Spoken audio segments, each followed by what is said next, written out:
Good morning and or good afternoon. Welcome and or welcome back, as the case might be.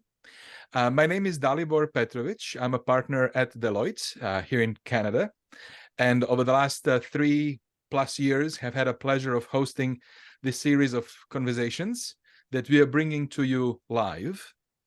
As you would know, we are using this channel to interview Canadian technology leaders, tech executives, and provide them with the opportunity to share their story to Canadian tech leadership audiences.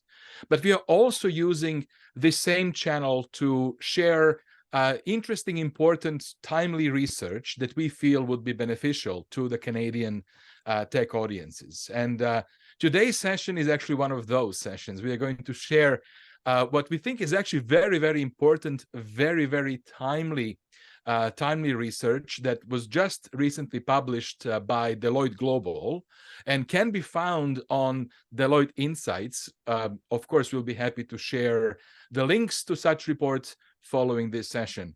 Today, we're going to take about an hour to unpack this topic of data monetization and articulation of tech value. These are the very, very critical topics, and I know many of clients we work with are actively looking for ways to actually monetize both technology and data that they gather, have, process. So we're going to have a conversation on that topic. This is a live session, which allows you to engage directly with me and my guest. So please feel free to submit any questions or comments using the Q&A feature of this platform. And with that, I am thrilled to welcome back my friend and colleague, Khalid Kark. Khalid, thank you very much for joining us today. Khalid is the managing director of Deloitte's Global Tech Research and has been the thinking force behind Deloitte's Global Tech Leadership Studies for a number of years, and particularly for this research was the lead researcher who led the team constructing this research. So, Khalid, thank you very much. Welcome back. I'm going to pass the baton over to you. I know you have prepared a few slides to help tell the story. So over to you, my friend. Thank you, Dalibor. And yeah, it's a pleasure to be back and pleasure to be talking to all of you again. I really like these sessions because what I like about them is we are able to interact and we're able to get your perspectives and your questions answered as we go along. So I'd encourage you to do the same. Use the Q&A feature to continue to ask questions, and of course we'll answer it. And Dalibor is going to keep me honest if I don't answer any questions to make sure that we do. And if we don't get to any of the questions, we'll definitely get back to you with an answer after the session. So thank you again. And I think I'm really passionate and excited about this particular research because this is a series of, this is part of a series of research reports that we did based on our Global Tech Leadership Study. This is over 1,000 global tech leaders and business leaders that we engage with and try to get an understanding of what are some of the issues that they're experiencing. And this one came up fairly significantly in our conversations. We talked to or interviewed about 100 global tech leaders, and I'd say about 70% of them were in some way, shape, or form really significantly investing in monetizing data and technology. So that's really the intent here, is to kind of go through some of that view and identify opportunities for us to understand some of the things, but also I wanted to kind of start with maybe laying out a little bit of the background on where things are right now, and then we'll talk about the future. Again, feel free to ask us any questions as we go along. So let me start with this kind of notion of where are we collecting all of this data. As I said, our Global Tech Leadership Study goes across the globe. It has multiple industries, geographies, size of companies, and it's a 70-30 split between business leaders and technology leaders. So CEOs, CFOs, CMOs, and others constitute about 30% of the responses. And our goal is to try to understand some of the core issues that tech leaders are facing, but more importantly, what can they do about it? So let's dive right into the topic. I wanted to first off just start with a dichotomy that we found as we looked at the data, and we'll go through that. Then I'll talk about the opportunity ahead. What is it, and why is it that now is the time for you to start to think about, if you already haven't, monetization of data and technology. And then lastly, some of the key takeaways from the interviews and conversations we had with tech leaders that are driving monetization efforts in their organization. So let's dive right into it. The chart on the left is a really interesting one, and was a little bit of an aha for us as we looked at it. So basically what it's saying is that 36% of companies are currently generating revenue through tech or data. And of course, a lot of the companies in TMT, which is technology, media, and telecom kind of sector, of course, tend to generate revenue through tech, but there's a fairly healthy kind of mix of companies in consumer, which is 22%, energy and resourcing 15%, and so on and so forth. And then we ask companies, okay, if you're generating revenue, what percentage of your overall revenue is kind of technology or data driven? And again, you can see those percentages there. Again, a vast majority of them fell into the 0 to 20%, because I think these are non-tech companies for most part, and over 50% generally tends to be tech companies, right? And so again, and of course, not just tech companies, but others as well. So again, that was an interesting breakdown. But what was more? Yeah, go ahead. I was going to say, sorry to disrupt you, interrupt you here.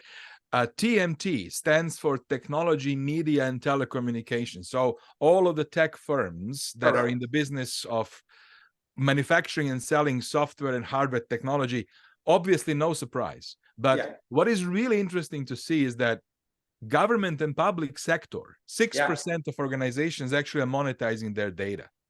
Consumer goods, energy and resources, 32% on financial services. Those are the industries that are not intuitively, you would not intuitively think that many of their technologists are actually generating revenue, monetizing their data. This is incredibly insightful and, to be honest, surprising. And life sciences, healthcare, 39%, right? You look at that and say, wow, only 10 years ago, life sciences, healthcare wasn't as advanced in terms of managing and collecting and analyzing data as well. And so I think that was definitely a little bit of an aha for us to say that in sectors that you wouldn't think, there are a lot of companies that are generating revenue through technology or data. What was more interesting was that another 16% are saying that they will do so in the next 18 months or so. So what that means is that close to half the companies globally are going to be generating revenue through tech and data in the next 18 months or so, right? Which, I mean, think about it for a second and think about what it means for the role of technology in organizations. We at Deloitte have been saying for a long time that every company is a tech company at its core. That is coming true in spades. We are also, I mean, imagine what it means for the operating model of these companies, what it means for creating and managing the actual revenue, measuring the impact of that revenue, and then creating the skill sets to be able to continually iterate and continue to create that revenue and grow that revenue and so on. And so I think it has a huge implication on not just the tech role, but how the whole enterprise operates as a result of technology being driving a lot of this revenue. Yeah. Now, This is there's been a historical, and I'm sure you know this, that an historical ambition that CIOs had to run their IT as a business. absolutely. That was the mantra. Like, we need to Yes. run IT as a business. But I think that what most people meant by that is we need to actually be disciplined and adults and orderly and be, but now this actually adds a completely new flavor to that statement. Running IT as a business is actually running IT is a bit like it is a business. It's actually right. So it adds a different quality to that old adage, which is quite interesting. Yeah, and congratulations, you now own a P&L if you're a CIO, right? Half the time. So that's a very different set of conversations and decisions that need to happen there. And frankly, a very different mindset that tech leaders need to have as they think about where this kind of is going from a technology driving revenue perspective. Now, of course, that's really, really interesting and important, but in the same survey, we also asked a series of questions around data and insights capabilities of organizations, right? And so when you see the right side, you see this dichotomy where you see only 54% agree that their data and insights capability is going to enable them to generate revenue or deliver competitive advantage. Only 48% or 48% say that data and insights are not aligned across business priorities. 57% are saying that business and tech leaders say their data management strategy and governance processes are not coordinated. So I think there are two kind of gaps here that we start to see. One is the fundamental kind of maturity in data and insights and analytics for you as a leader. We aren't very mature on this yet. And then second, there is a disconnect between the business and the technology strategies around data monetization. It feels like a lot of these efforts around monetization are one-off or low-hanging fruit type of efforts. They're not part of a well-thought-out strategy around monetization. And we'll go into some of the additional data that proves some of these points. But really, I wanted to bring up this dichotomy and say, yes, aspirationally, half of us are going to be generating revenue, but we need to be very thoughtful about it. We need to be very careful in terms of building a solid and a strong foundation around data that allows us to thoughtfully and strategically drive this capability forward on behalf of the enterprise. Yeah. So that's kind of at the offset of what we find. We also found that data respondents are seeing an opportunity, but the data capabilities are often kind of rudimentary. And when we ask them who's responsible for governance and oversight, for example, you see, well, about a third saying that, well, tech leaders are. And about a third saying, well, it's joint responsibility, business and tech leaders. And then another 21% saying that it's only C-suite and tech leaders doing that. And so I feel that there needs to be clarity around data ownership, data oversight, data governance, but more importantly, commercialization of data. And there isn't really a clarity today in organizations around who owns it, who provides the oversight and governance, and who drives it.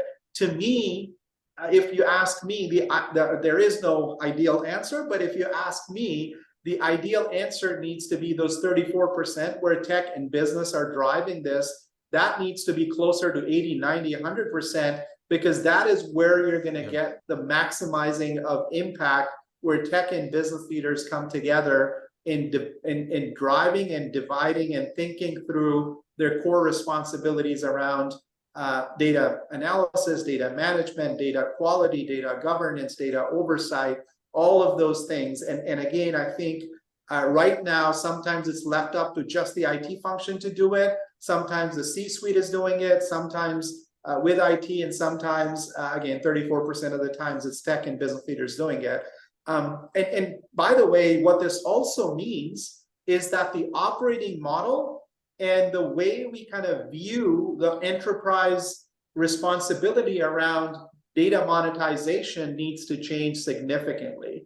And that needs to be a very intentional effort to do so. Yeah. So that's kind of the other dimension, that there is not a lot of clarity on who's responsible for it within the organization. There was actually a good, how I read, if you go back to that slide, one good news though is that just 1% or 2% indicate there is no clear ownership. That at least we are at the stage where majority of organizations do actually understand the importance of having someone explicitly be tasked with owning, right? Because Yeah, if you were to ask the same question 5-10 years ago, that last grayed out one would likely be much wider, right? Agreed. I think we've moved from one problem to the other, where doing it in an individual silo, which is 35% of tech leaders only doing it, creates again an opportunity for us to do a lot better, right? And so we've moved from nobody doing it to individual silos doing it, which again wouldn't necessarily get us to where we want to, but it's better than before. Completely agree, but I think there's a lot of work to do there. And Khalid, we just had one of the audience members just asked a question to confirm the size of the companies that were in the surveys. I think it's actually broad spectrum, but I'll let you just confirm the sample. The size of the companies, it varies. It's a broad spectrum, but roughly about a third of the companies were over 5 billion. Of course, this data varies slightly by the size of companies, and for larger size companies, these percentages actually are fairly consistent, but maybe 3-4 percentage points different here and there. But I think what's interesting for larger companies is that they typically have a designated chief data officer that is responsible to drive it across the enterprise. Interestingly, and I have this in one of the later slides, I think that itself is actually responsible for creating a silo as well. So I think that the silo problem remains in small and large companies differently manifested, but the fact that there is a fairly significant, healthy percentage of companies where it's only IT making decisions on behalf of the whole enterprise, I think that's a problem. The next, and again, I think I've got two more, like this one and the next one really talks about data, and then we'll move on to kind of what is the opportunity ahead. But I think management, the fact that one of the other ahas for us as we looked at the role of a tech leader is that there is a lot of responsibility on their shoulders, and they're responsible to do a lot of other things. And so, of course, data management and analytics doesn't bubble up to the top 3, top 5, because they've got all of these other things. And we are proposing through a series of reports that the technology leadership role needs to move away from being a specialist around specific areas like digital strategy or digital execution or innovation to more of an orchestrator, and have these people responsible for each of these specializations, and data being one of them, where they need to have depth of knowledge and understanding around these areas of competency for them to be able to operate. And so what we're saying is that the tech leadership role is expanding and dispersing at the same time, and we need to ensure that somebody is exclusively understanding and realizing the data capability for an organization and figuring out areas of opportunity around data. So this is kind of a continuation of that thought. And then last slide I'll present from data on is most tech leaders are not focused on monetization. They are focused on other aspects of data and insights, analytics and infrastructure modernization and foundational data management. And what that tells us is really, remember the first slide where there's a lot of lack of maturity around data and data management, etc. What this tells us is that there is a lot of foundational work that still needs to happen before companies can start to think about monetization, right? And so, of course, there's one out of 5 of you are looking at monetization as a priority, but a lot of times monetization just happens to be a kind of a low-hanging fruit or an opportunistic way of doing something quickly, but not really a well-thought-out strategy. And this chart actually proves that there's still a lot of foundational work taking place in organizations around data and not a lot of conscious thought being put into monetization and commercialization of data and insights yet. So again, as I said, about 27% of companies actually have a chief data officer, a designated chief data officer today. And about a quarter out of that 27% of chief data officers sit outside of IT. Now, we don't have a strong view on whether they need to sit inside or outside of IT, but I think we do have a strong view in the fact that that role needs to very deeply be integrated with what technology, infrastructure, and foundation is being built around data. And so irrespective of where that role sits, there needs to be deep collaboration and integration. And oftentimes we find that when this role sits outside of IT, there is a silo. So for example, I was in New York and talking to several large financial services organizations, and I was surprised to find that a lot of them actually had chief data officers, and these chief data officers were reporting into CFOs because FP&A was the most important thing for them to figure out, and CFOs just went and created the chief data officer role to get all that information and data to them that they could make decisions on, etc. So again, it was opportunistic, but I think we need to think about this chief data officer role as a strategic role that cuts across the whole enterprise, and it is integrated deeply with the rest of the technology foundation being built. So, what does this all mean? Of course, we've talked about the dichotomy and the fact that there's a lot of work that's needed from a data management, data quality, data analysis perspective, and we want to make sure that there is a realization for some of that to be able to drive this capability. You need to do a lot of homework, and you need to drive this capability in a more intentional manner than we've done in the past. So, let's move on to the opportunity ahead. So what we found was that, again, right now, in monetization, about a 2.1 billion in annual kind of revenue, etc. There is a projection, and again, we could look at multiple projections, but they're all in the same ballpark. That data monetization is going to be a fairly significant part of revenue for companies. When you look at this and you look at the compound annual growth rate of 22% average, right?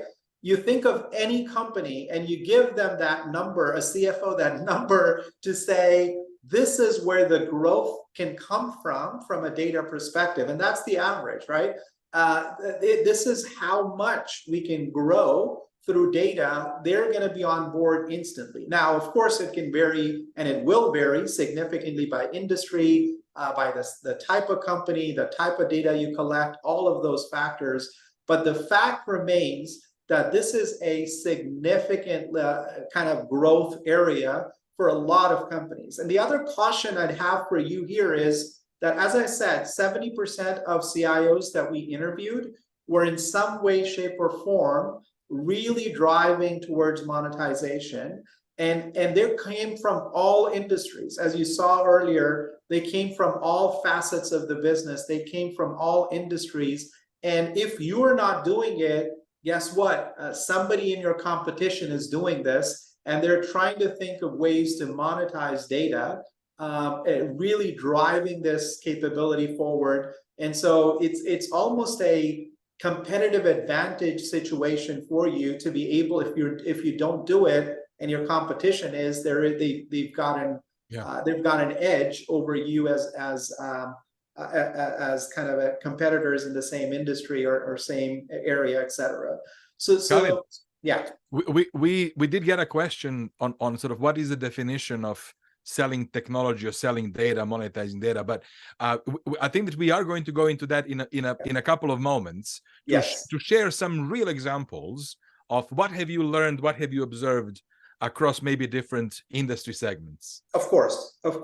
And that's really a really great tee up to the next slide, which is, I mean, data and technology monetization comes in all sorts of flavors, but just looking at data alone, right? You can look at all of these. If you are in government, there are ways to think about monetizing. If you are supply chain logistics, if you are internally thinking about risk and fraud detection and other things, there are ways to do it. And again, healthcare, geolocation, products, consumer. I mean, you can think of an industry, and I'll give you multiple examples of companies that have monetized their data in some way, shape, or form across industries, and industries you wouldn't think of having monetization at the core of it. So, for example, a ball bearing manufacturer for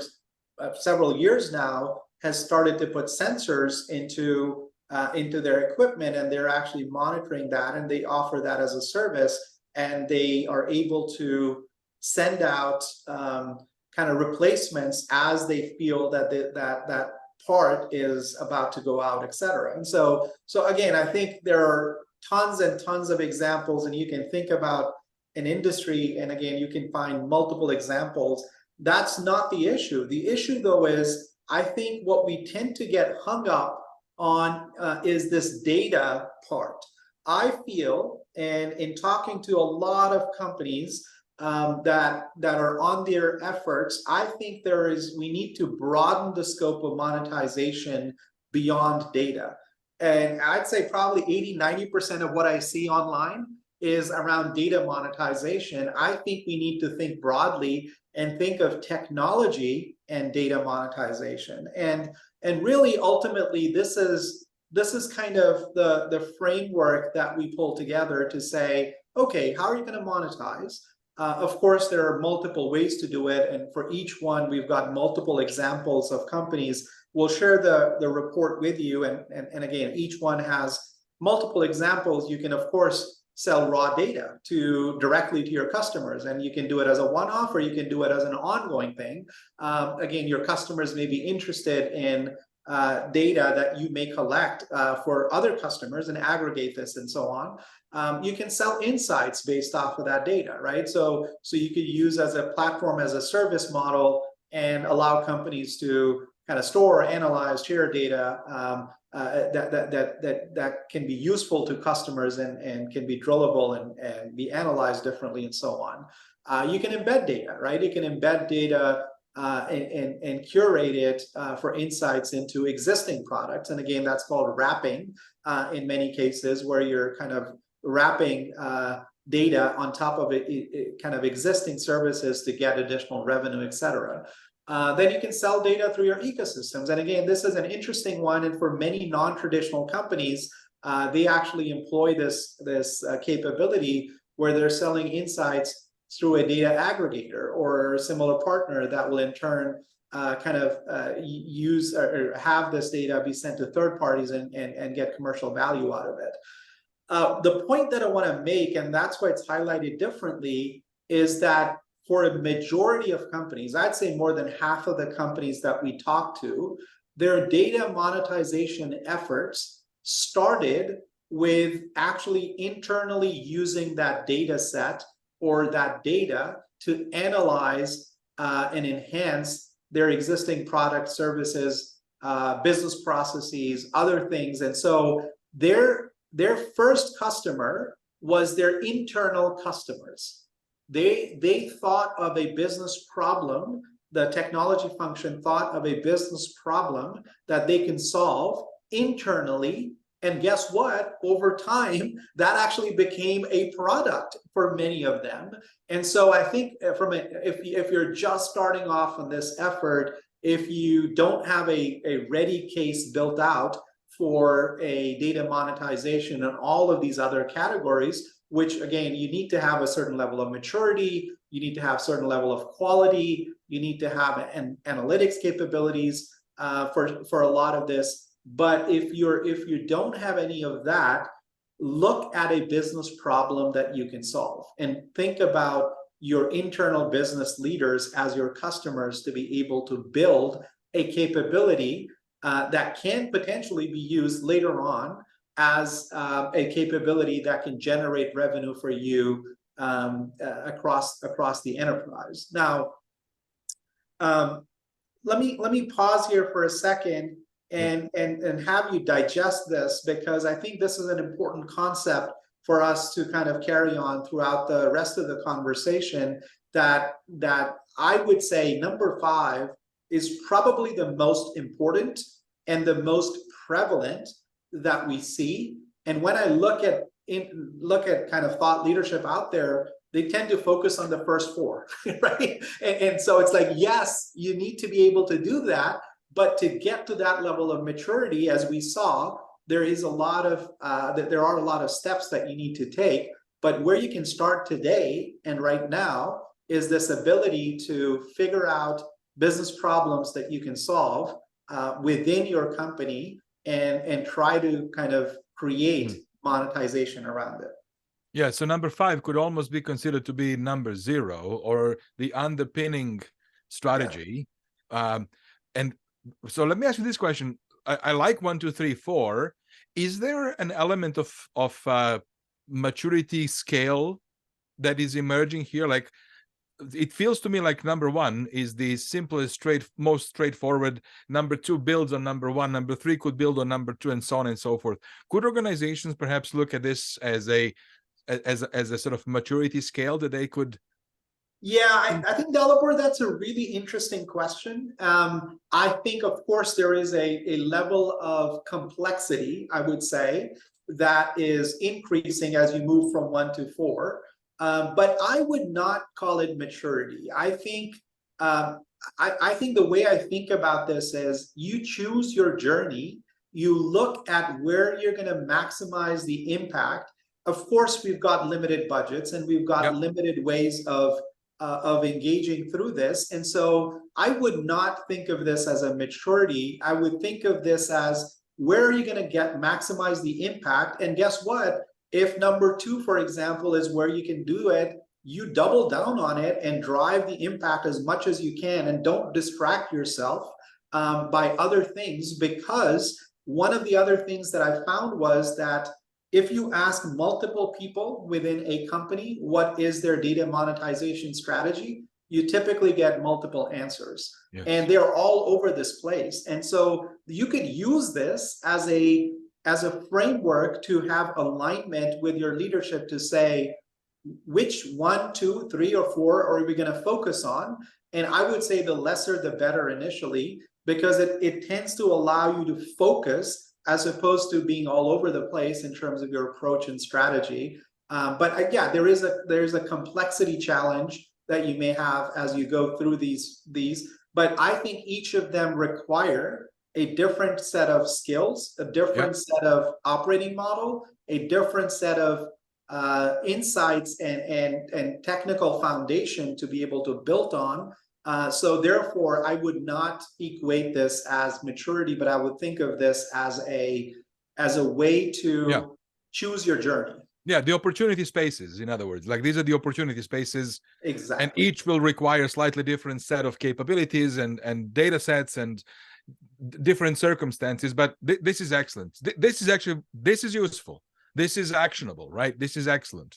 Yeah, and I would highly encourage it, if you don't have that alignment, to be able to have that conversation with your leadership to say, here are the opportunities where I see as a leader that we can actually double down and get some real impact. And by the way, these other two, they're good to have, but I don't think that's a strategically aligned to where we need to be. Yeah. And that's really a great conversation to have, because guess what? More than half the companies, they are not aligned yet on what their overall data monetization strategy is. And that's an issue that we have to deal with, right? And so, of course, we've got, as I said, multiple examples of each one of those areas. And so either it's a healthcare provider that is able to, in addition to themselves, aggregate and de-identify the patient electronic health records and sell it to researchers for use. And of course, that's leading to oncology research, clinical trials, and personalization of medicine. Again, the other thing that I didn't talk about as much is that this could actually lead to a lot of great innovations and ultimately really drive significant value for things that are net new for many companies. And again, I think this is a way that by selling data, they're able to actually create an ecosystem of innovations that didn't exist before.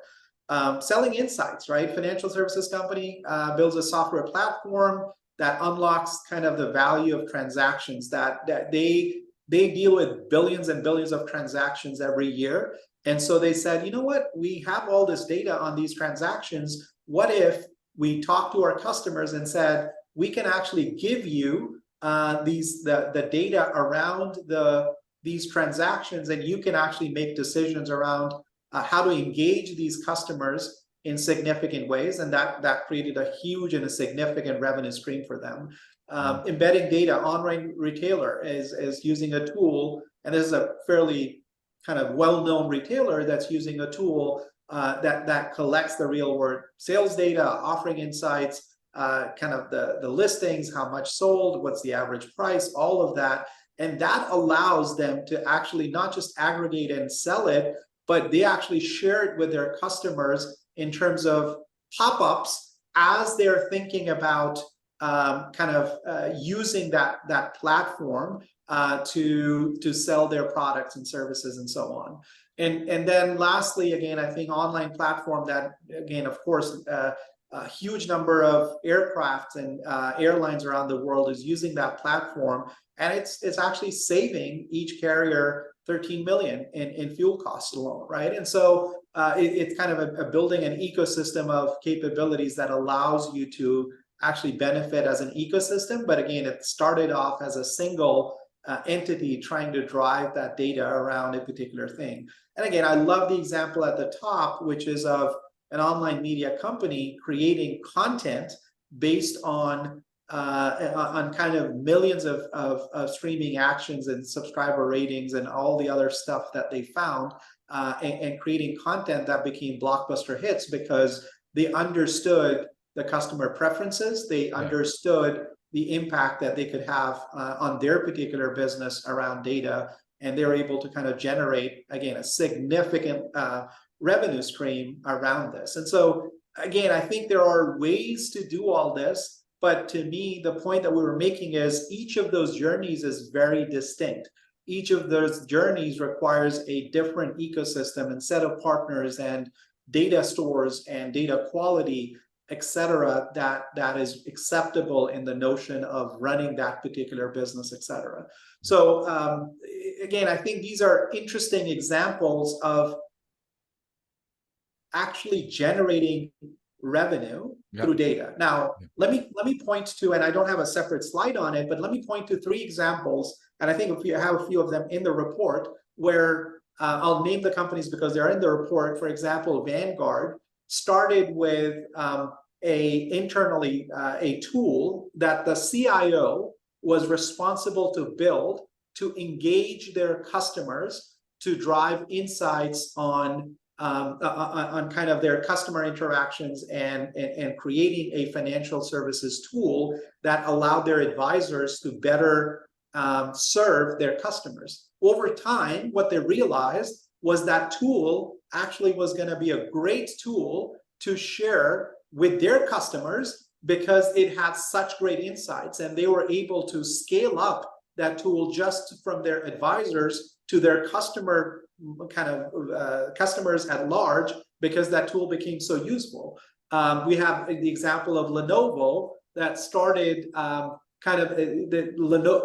notion of Lenovo powers Lenovo. They started with this notion of xCloud that was, again, internally focused to drive internal insights. But over time, it became so popular that they had to actually shift from an internal view of that to using it externally for their customers to use data and insights and capabilities to drive their businesses. Similarly, again, we have insights from a financial services company, a warehouse company, where they created these tools internally first, and they perfected it to a point, and then they were able to actually use it or resell it or white label it across their industry, actually sometimes across multiple industries.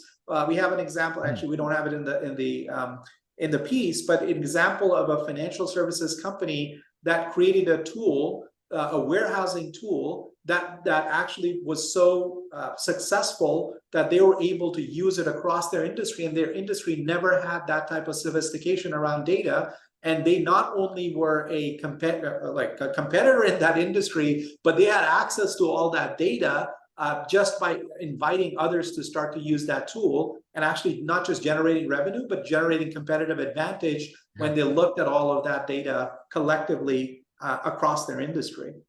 Yeah, Khalid, as you would have seen, a number of questions that are coming in are asking, how do organizations treat privacy, their customer data, ethical monetization of data? Sure. Can you maybe address what you are seeing? Obviously, different geographies, different regions, different governments have different rules around that too. And there was a question about, like, what do I do if I'm in a global company? Sure. And in certain areas it is allowed, certain areas it's not allowed. Can you maybe address that whole domain? Great question. And yes, we did find, even for same companies that the same company operating globally, having to do different things based on compliance regimes within that company. So if you are able to sell a product in a particular geography, that does not mean that you'll be able to sell it in a different geography. I think there is a little bit of a nuance there. And so you have to, of course, make sure that you're complying to the local regulations and so on with respect to data. So for example, Europe, Canada may be slightly tighter on data usage, even aggregated data usage, than US, for example, right? Or some parts of Latin America, et cetera. And so, of course, that's something to take into account. The other aspect, which is security, privacy, and ethics, I think there is an opportunity here for companies to actually differentiate themselves on that by creating a lot of transparency. We all know the example of Apple, where they're able to generate goodwill, but also, I think, sometimes additional revenue by being transparent around data and in their products, in their public kind of disclosures, and transparency is a hallmark for what they do. And that really leads to trust. And that's a whole other conversation. But to me, I think this is the benefit and monetization, of course, in a way that if you build a bigger or a greater trust with your customers by ensuring that you're being transparent around data security, data privacy, ethics, and so on, you can actually command a higher price point for your products and services being sold, not just goodwill, but actually you can command a higher price point. And so I think, to me, think of it as a competitive advantage, not as something you have to do from a compliance perspective, but I would actually be aggressive on it, because it allows you to not just build trust, but to command higher prices a lot of times, depending on the industry, depending on the market, and so on. Did that answer your question, Dalibor? It sure did, and I love that. And I remember this came actually out as one of the tech trends. Also, is that the true value and benefit of positioning oneself truly as a transparent and a trusted. Of course, there's a lot that has to go around that to make sure that it's the truth. But I think that advice is very sound and solid. That the competitive advantage here will come from insurance of protection of data and transparency. So that's really good. Thank you. Yeah. Okay, so I know we've got only about 15 minutes, so I'm gonna go through what are the lessons learned, right? What are some of the things that you will take into account as you think about monetization? The first is, and this may sound counterintuitive, but it's actually to go slow to go fast, right? And I think this notion here of having a solid foundation, having the confidence in your data, having the quality that you're actually are able to make these sound decisions on is important. So for example, let's talk to an organization that actually has a quality score for each of their data sets, where the CIO is responsible to assign a quality score. That allows the business the confidence to be able to make decisions around their data sets, right? And so if it's a 94, it means it's actually they're pretty confident around that data. But if it's a 67, that's a problem, right? And so you're maybe not making business decisions based off of that. And so I think it's important to think about that in the notion of you need to be able to build a solid foundation for you to be able to monetize data. And the first step in doing that is to make sure you've got an aligned C-suite, and not just an aligned C-suite, but an aligned C-suite with big thinkers, right? Because that to me is really the challenge. We tend to find, and many companies tend to find small opportunities around data monetization, but they don't tend to focus on big picture. Sometimes there's a huge opportunity. Of course, it requires significant time, effort, investment, but think of your data monetization efforts as a portfolio leader. There may be some low-hanging fruit. There may be some longer-term views that you need to take into account, and think of it as a portfolio, not just as a one-off opportunity. And it needs to be intentional. It needs to be cohesive across the whole enterprise. The second is to make sure that you have a framework for prioritization. Usually, data monetization efforts work with the most squeaky wheel, where there's somebody creating a lot of noise and saying, hey, there's a huge opportunity, and you go after it, right? And so I think having a structured way to think about opportunities, and believe me, you will come across tens of these opportunities in the near future, having a structured way to think about and ways to create a way for you to prioritize your monetization efforts is going to be really, really important, right? And so there's multiple frameworks, multiple ways of thinking about it. But again, your journey may vary and your outcomes may be very specific to you. So think of creating that framework. If you have it, if you don't have it, think of a service provider or somebody who can help you create it. But you need to have a prioritization framework around monetization efforts.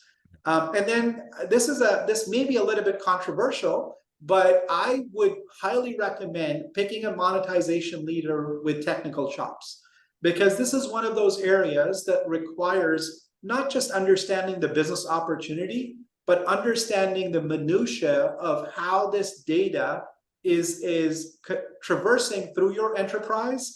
What is the quality? What is the ability? What kind of analytics tools are out there? And what is the source of truth? Where do you think about access and rights and all of that? And having a person that has a combination of the technical chops and understanding of the commercial opportunity is really important. And I would say it doesn't have to be a tech leader. It could be a CDO or a business executive or a tech savvy person that can really drive it. But you need to have those technical chops to be able to marry the business opportunity with the technical expertise needed to really mature your capability there. And then the last one, and it may sound very, very simple, but you'd be surprised how many times we completely focus on building the best hammer and not looking for the right nail, right? And so finding the tool or creating the tool is the easy part. Finding the right problem to solve that a customer really needs solved is going to get you the monetization. If you create the best thing in the world and the customer is not willing to pay an extra cent or extra dollar, that's great, but it's not monetization, right? And so it's actually the ability to understand where the customer is willing to pay a higher price, where you're able to generate revenue by solving a business problem that people are willing to pay for, is an important aspect for you to consider. Again, I think if you only leave it to the technology folks, they're going to create the best tool out there, but it doesn't necessarily have to actually generate revenue, right? And so think about that as a fundamental component of your monetization strategy. The next set is really around starting with your business customers first, right? And I think that's an important one. Think of your organization. And by the way, the one thing that I didn't mention earlier was this one thing that came up in multiple interviews, which was think of your organization as the first customer, as you're building out that product, as you're thinking about that monetization capability. If you don't do that, if you don't think of your organization, or you don't have the discipline to create a tool that that can be used externally, you're going to end up recreating that whole thing all over again when you start to think about external monetization.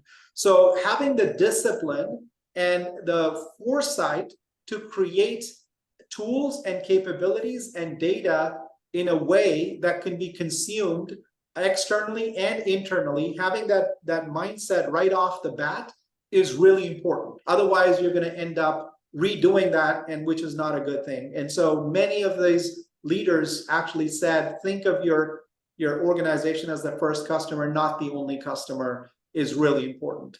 And then, of course, as I said, if you do it well, this financial services company that I talked about, they were creating a tool to help with leasing, right? And guess what? Leasing is used in many, many industries, and their first customer was actually outside of their industry, because that leasing tools are universal, and they're able to white label those tools across multiple industries. And so don't confine your thinking to just your industry or just the problem you're solving. Think of ways to monetize it beyond that capability. And then lastly, I just want to caution that there's a lot of IoT data that is coming down the pike that may be really interesting and important for certain industries. And it's important to, of course, think about the opportunity. First off, a lot of CIOs that I know of are now owning IT and OT, which is great, but I think there is not that depth of capability that they've got in IT. And so you need to kind of build that muscle, build that capability around IoT data.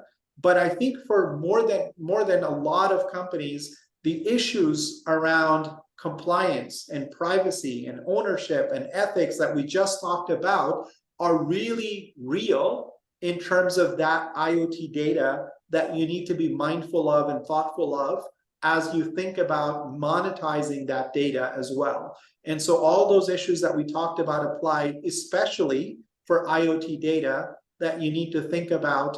But I think if this is something that you have and not thought about, it's important for your leadership to know and understand who's going to be looking at it. And the reason that I talk about privacy and ownership and ethics and compliance is IoT systems are built in the 90s, sometimes in the 80s. And so they typically don't have the capability to do what we need them to do from a security and compliance and privacy perspective. And there are opportunities to go into the cloud and other things that you can kind of mitigate and manage that risk.